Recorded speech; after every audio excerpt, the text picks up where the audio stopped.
La Liga 1999-2000 fue un campeonato muy especial, y no solo por empezar en un siglo, en un milenio y acabar en otro siglo, en otro milenio. Fue la última vez que en España se proclamó campeón un equipo por primera vez en toda su historia, y hoy se cumplen 20 años precisamente de este hecho. Esto nos lo contará con más detalles uno de los distintos invitados especiales con los que he contado para hacer este vídeo. Además fue un campeonato muy igualado en el que hubo muchas sorpresas que descubriremos después de viajar con la máquina del tiempo.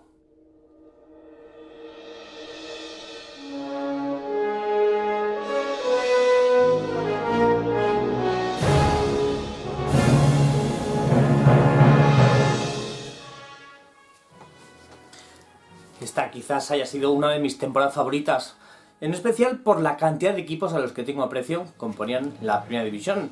Podemos decir que faltaba el Córdoba y poco más, aunque al descenso se fueron 3 campeones de liga. Colista fue un Sevilla que era recién ascendido pero quedó a 17 puntos de la permanencia. En toda su historia los del Ramón Sánchez Pizjuán han descendido solamente en 4 ocasiones a segunda, y aquí lo hacía por segunda vez en solo 3 años. Era el Sevilla de los uruguayos, pues llegaron a coincidir hasta 6 charrúas en la primera plantilla, siendo Marcelo Zalayeta el uruguayo más utilizado. Era el Sevilla de Marchena, el del hola a Reyes, que debutaba en primera con 16 años, aunque solo jugó un partido, y el adiós a Vasilis Sartas, un griego que tenía una zurda excepcional, y por entonces era uno de los ídolos sevillistas. Penúltimo fue el Atlético de Madrid, un equipo que pasó de ganar el doblete a irse a segunda en solo 4 años. Nos recuerda ese equipo del descenso del Atleti, mi amigo Pablo Ortega. Como aficionado atlético, el recuerdo del descenso a segunda división es sin duda el más duro de todos los que me ha tocado vivir, incluso más que las finales perdidas de Champions League, porque lo mires por donde lo mires, es que aún hoy, después de 20 años, te parece increíble que el Atleti bajara a segunda división con ese equipazo. Recuerdo en aquel momento que no nos creíamos que con los Hasselbaink, Kiko, Valerón, Molina, Solari, Baraja, Gamarra, que era un equipo que tenía que pelear por la liga, estuviese luchando por no descender, que finalmente así ocurrió. Fue un día muy duro el día que se consumó el descenso. Recuerdo que lo escuché por la radio y aunque ya digo que intuías que el desenlace iba a ser el peor de todos, pero como buen atlético siempre tenías ese hilito de esperanza al que agarrarte. Aquel penalti de Hasselbaink en los últimos minutos que no sé si nos hubiera salvado, pero por lo menos hubiera prolongado un poco más el ánimo de la esperanza de poder conseguirlo. Fue a manos del Oviedo de Luis Aragonés, que a mí en mi casa me habían enseñado que era la figura más grande, la más importante de la historia del club. Muchas gracias a Pablo por ser tan crack, y hablemos ahora del tercer descendido, que fue el Betis, otro grande del fútbol español. Descendieron así 3 campeones de liga.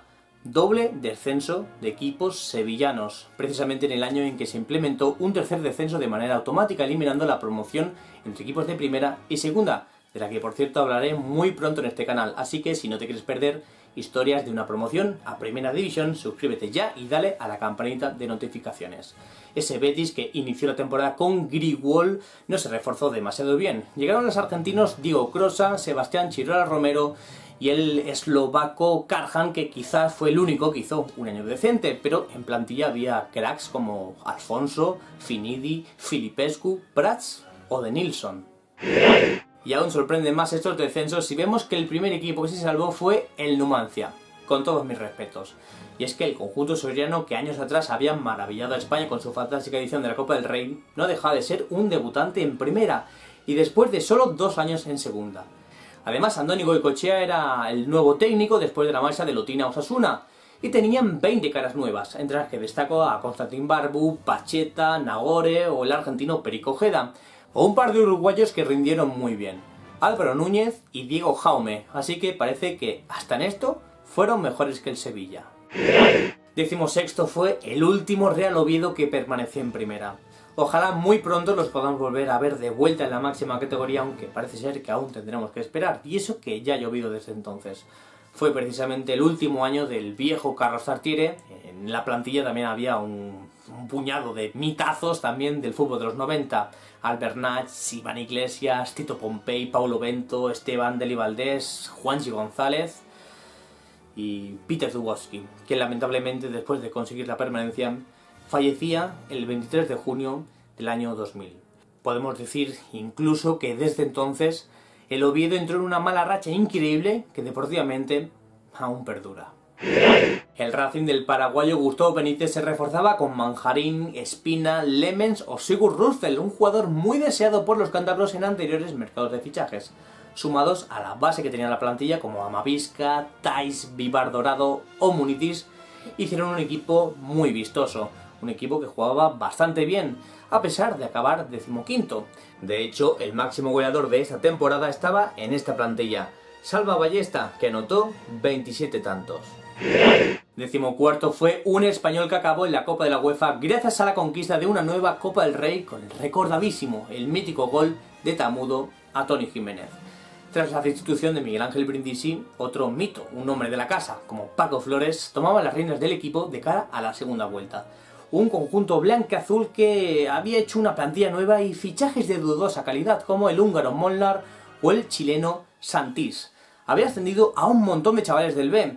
Sus fichajes más destacados fueron el mítico, otro mítico de este español, uno del logroñés, Manel Martínez, que acompañaba también a los ex azulgrana Tony Vilamazán o Ruyer García, además de los argentinos Pablo Caballero, Mauro Navas y Pablo Rochen. Igualados a puntos con los de Montjuïc quedó la Real Sociedad de Javier Clemente, un bilbaíno muy del Athletic dirigiendo a los Churiurdin.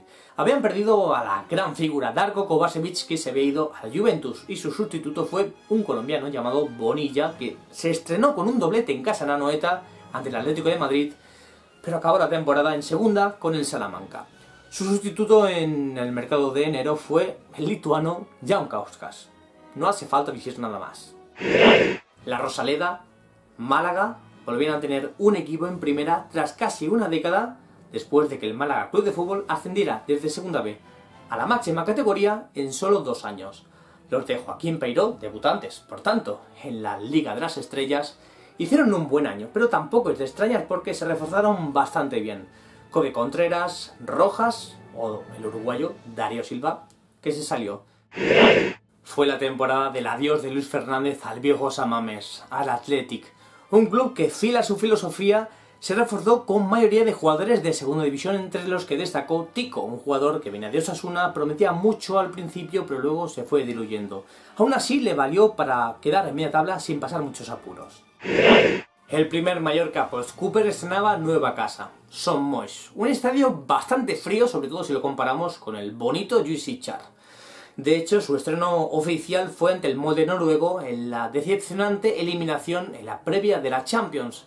Miguel Ángel Nadal había regresado al Mallorca, que también se había reforzado con el Mono Burgos, un jovencísimo Samuel Eto'o, o ascendido desde el filial a Lluís Martí, Álvaro Novo, Albert Riera o Diego Tristán.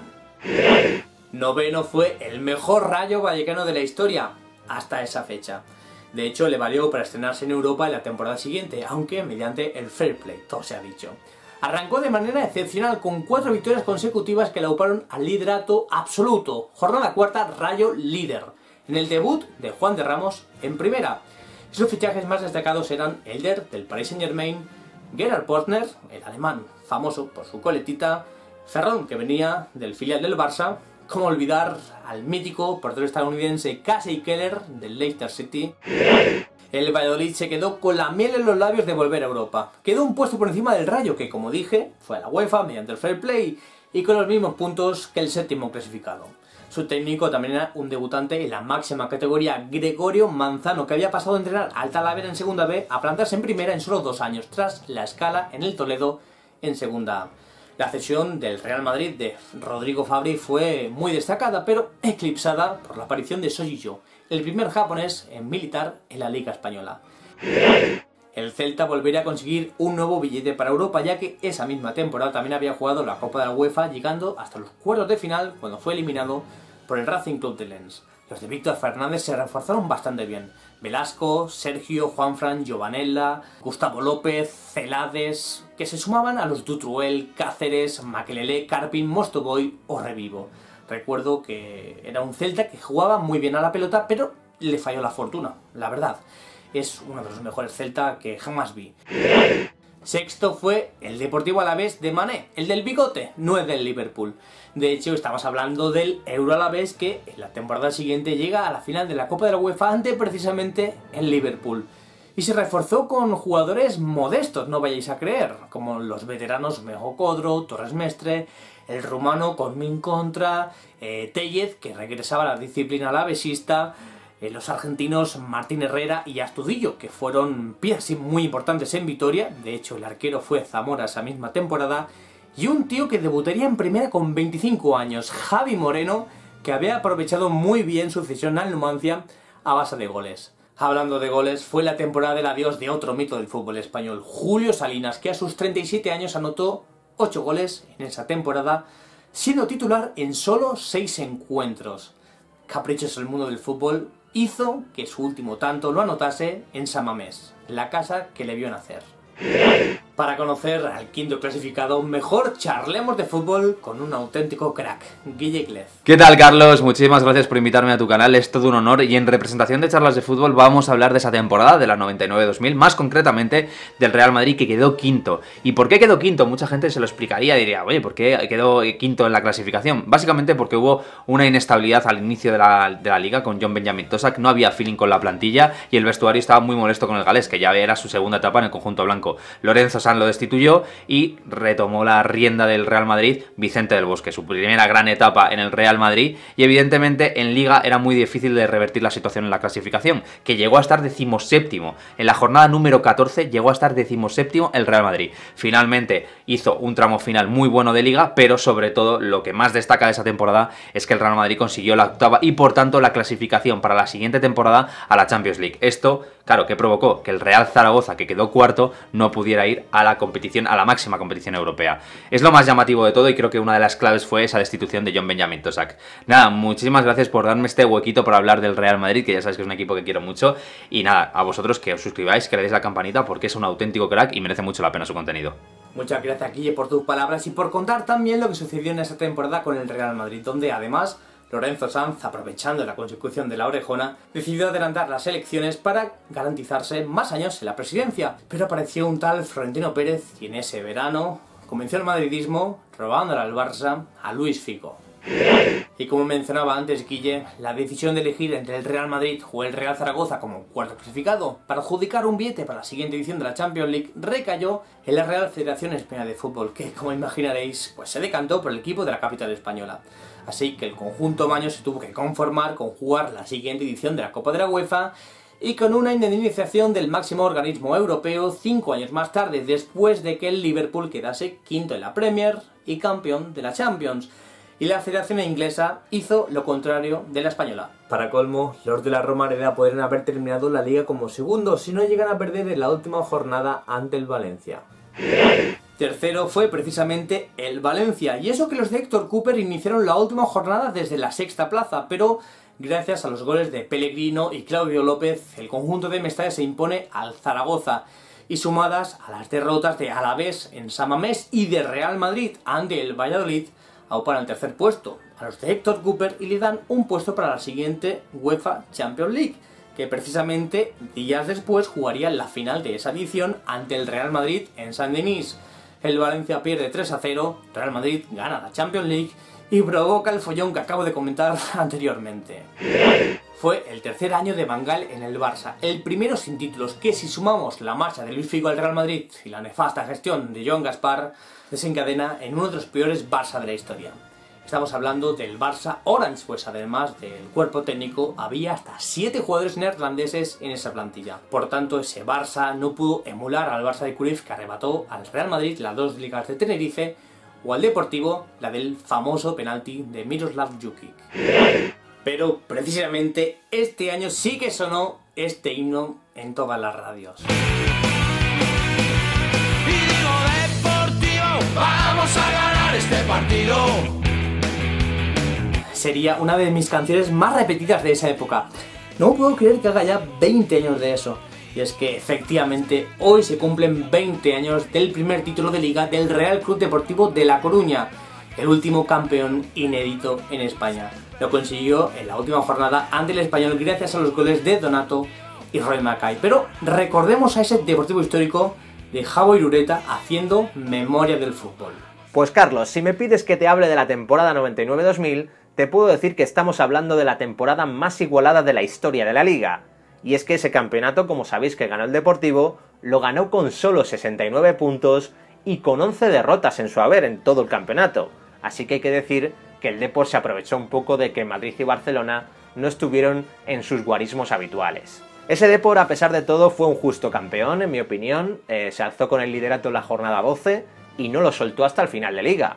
Aunque eso sí, manejó ventajas de 6, 5 y hasta 10 puntos con el Barcelona, que luego dilapidó en la segunda vuelta, le pudo un poco a la presión. Yo creo que se acordó de ese año 94 en el que con el penalti de Jukic perdió la liga y le pudo un poco la presión, aunque al final se alzó con el campeonato. De hecho, que creo que he visto un dato increíble, que es que el Depor de las últimas 4 jornadas solo ganó en la última, en la que se alzó la Lirón, así que estuvo esperando el momento y no le llegaba, así que al final llegó con el agua al cuello, pero consiguió el campeonato con esos 69 puntos. Tenía una plantilla excelente, con jugadores muy válidos, muy veteranos como Mauro Silva, Fran, Donato, por ejemplo, y luego tenía mucha calidad arriba, con Yalmiña, con Macay, Turu Flores. En definitiva era un equipazo, así que esto es lo que te puedo decir de esta liga, que para mí la tengo mucho cariño porque fue la última liga, la última gran liga igualada de toda la historia del campeonato. Muchas gracias, José, por contar al dedillo la definición del campeonato del Depor, y estoy totalmente de acuerdo contigo. Fue una gran temporada, muy igualada, en la que 3 gigantes del fútbol español se fueron a segunda. Quizá eso le hace ser una liga diferente. Si te gustó este vídeo, si te gusta el contenido de este canal, te sugiero que te suscribas dándole aquí al logo de mi canal y después a la campanita de notificaciones. Y si quieres seguir viendo contenido de este canal, te sugiero, por ejemplo, este vídeo. Y sin más por el momento, nos vemos.